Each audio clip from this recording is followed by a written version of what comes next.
اس کے ساتھ فرشتے نازل ہوتے ہیں، اللہ تعالیٰ کی برکات ملتی ہیں، رحمتیں ملتی ہیں، اور اللہ تعالیٰ کا کرم ہو رہا ہوتا ہے، جس کی وجہ سے اس انسان کے گناہ بھی مٹ رہے ہوتے ہیں، اور حضرت محمد صلی اللہ علیہ وآلہ وسلم کی بھی نظر کرم ہو رہی ہوتی ہے۔ تو یہ بہن بتاتی ہیں کہ میں کافی پریشان تھی، اور پھر فوراً سے میرے دل میں یہ خیال بھی آیا کہ یہ شیاطین ہیں جو مجھے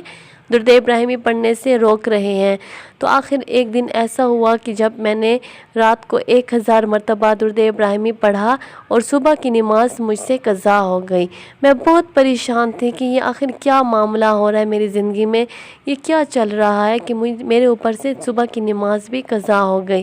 تو پھر بھی میں نے درود ابراہیمی کو پڑھنا نہیں چھوڑا اور درود ابراہیمی پڑھتی گئی، اور یہ جنات تھے یا کوئی بھی مسئلہ تھا جس کی وجہ سے ان پر زور آ رہا تھا اور ان کو تکلیف ہو رہی تھی اور وہ جل رہے تھے، تو وہ مجھے تکلیف دیتے تھے اور مجھے روک رہے تھے، کیونکہ درود ابراہیمی میں بہت زیادہ طاقت ہے۔ اور یہ میں نے جب ویڈیوز دیکھی تو میں نے درود ابراہیمی کو اور بھی زیادہ ہمت سے اور محبت سے پڑھنا سٹارٹ کر دیا، اور میرے حالات الحمدللہ بدلنے لگ گئے۔ بس میں نے گھبرائی نہیں اور میں نے ہمت بھی نہیں ہاری، لیکن پہلے میں پریشان ہو گئی تھی کہ یہ سب کیا ہو رہا ہے۔ اور جب ویڈیوز دیکھی کہ جب درود ابراہیمی انسان پڑھتا ہے یا جادو تویزات یا نظر بد جو بھی مسئلہ ہوتا ہے، تو وہ جو اثرات ہوتے ہیں، گندے اثرات ہوتے ہیں، وہ روکتے ہیں درود ابراہیمی پڑھنے سے، اور ہر قسم کی کوشش کرتے ہیں، لڑائیاں ڈلواتے ہیں، مصیبتیں لاتے ہیں، پریشانیاں ہوتی ہیں، اور ہر طرف سے کوشش کرتے ہیں کہ اس کو درود ابراہیمی پڑھنے سے روکا جائے۔ لیکن درود ابراہیمی میں اتنی تاثیر ہوتی ہے، یہ سب وقتی ہوتا ہے جو ختم ہو جاتا ہے، اور درود ابراہیمی کی رحمتوں سے اور جو درود ابراہیمی سے جو نور آتا ہے، برکتیں آتی ہیں، رحمتیں آتی ہیں، جو اس انسان کے چاروں طرف پھیل جاتی ہیں، اور آس پاس کے جتنے شیاطین ہیں، چاہے وہ انسان ہیں اور چاہے وہ جنات ہیں اور چاہے وہ جتنا پرانے جادو ہے، تویزات ہے، اثرات ہیں، سب نیست و نابود ہو کے ختم ہو جاتے ہیں۔ واقعی میں درود ابراہیمی میں بہت زیادہ برکات ہیں۔ جو انسان درود ابراہیمی کو پڑھتا ہے، اللہ تعالیٰ اس کی ہر حاجت پوری کرتے ہیں، اللہ تعالیٰ اس کے لیے پریشانیوں سے کوئی نہ کوئی راستہ غیب سے نکال دیتے ہیں، جہاں انسان کا گمان بھی نہیں ہوتا۔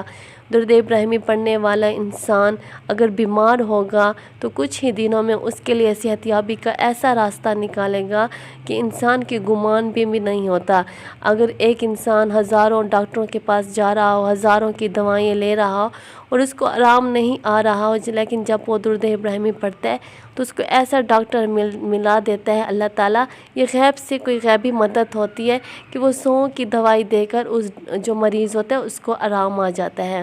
اور یہ سب کیا ہے؟ درود ابراہیمی پڑھنے کی وجہ سے ہے، کیونکہ درود ابراہیمی پڑھنے والا ہمیشہ انسان کامیاب رہتا ہے، اور اس انسان کے لیے کوئی مصیبتیں، کوئی پریشانیاں نہیں ہوتی۔ اور یہ بات بھی یاد رکھیے گا، جو درود ابراہیمی پڑھتا ہے اس کے دل میں جو خواہشات ہوتے ہیں، جو خواب ہوتے ہیں، جو ارمان ہوتے ہیں، جو حاجات ہوتی ہیں، وہ پوری ہوتی ہیں۔ درود ابراہیمی پڑھنے والا انسان کی ہر حاجت پوری ہوتی ہے۔ اگر کوئی انسان کس کو پسند بھی ہے تو وہیں پہ اسی کی رشتہ بھی ہو جائے گا اور شادی بھی ہو جائیں گی، اور جہاں کوئی بھی آپ کی بندش لگ رہی ہے، جو مسائل ہیں، پریشانیاں ہیں، وہ ختم ہو جائیں گے، اور زندگی دن بدن آسان ہوتی جا رہی ہوگی، اور سب پریشانیاں ختم ہوتی جا رہی ہوں گی۔ اور یہ صرف درود ابراہیمی پڑھنے ہی کی وجہ سے ہے۔ اپنے اللہ پر بھروسہ کر کے درود ابراہیمی کو اگر پڑھنا شروع بھی کیا ہے تو یقین سے پڑھتے رہیے گا، اور شیاطین کو آپ نے ہرا دینا ہے۔ انشاءاللہ آپ کی ہر حاجت پوری ہوگی، آپ کے سارے خواہشات پورے ہوں گے۔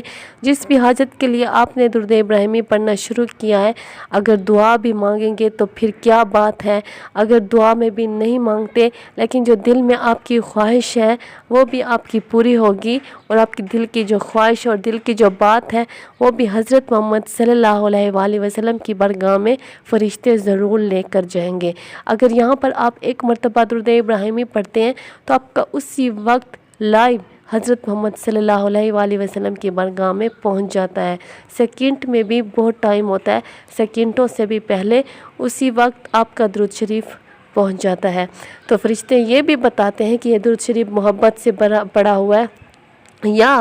بس جلدی میں یا آزمانے کے لیے۔ اس وجہ سے محبت سے، یقین سے اور لگن سے پڑھیں اور اپنی بات حضرت محمد صلی اللہ علیہ وآلہ وسلم کی بارگاہ میں ان سے منوا کے رہیں، ان کے بار بار دروازے پر دستک دیں، ان کے سامنے اپنی جولی پھیلائیں، ان کے سامنے گڑ گڑائیں کہ وہ آپ کی سفارش کرے اللہ تعالیٰ کے سامنے اور آپ کی ہر بات منوائے، اور آپ کا دل بھی کچھ دنوں میں مطمئن ہوگا اور آپ کا دل ریلیکس ہوگا کہ آپ کو انشاءاللہ وہ سب کچھ ملے گا، کیونکہ حضرت محمد صلی اللہ علیہ وآلہ وسلم اپنی بات سے نہیں پھرتے، وہ پکے ہیں۔ آپ اپنی باتیں، اپنی جو آپ کی امانتیں حضرت محمد صلی اللہ علیہ وآلہ وسلم کی بارگاہ میں پہنچائیں۔ مال دیکھیں اپنی زندگی میں درود شریف کا، محبت سے پڑھیے گا، میرے لیے دعا کیجیے گا، اور میری دعائیں بھی آپ کے ساتھ ہیں، اور ویڈیو بنانے میں میری باتوں میں جو بھی غلطی ہوئی ہو، جو آپ کو اچھی نہیں لگی ہو، اس کے لیے معذرت۔ صلی اللہ علی حبیبہ محمد و آلہ و صحبہ وسلم۔ السلام علیکم۔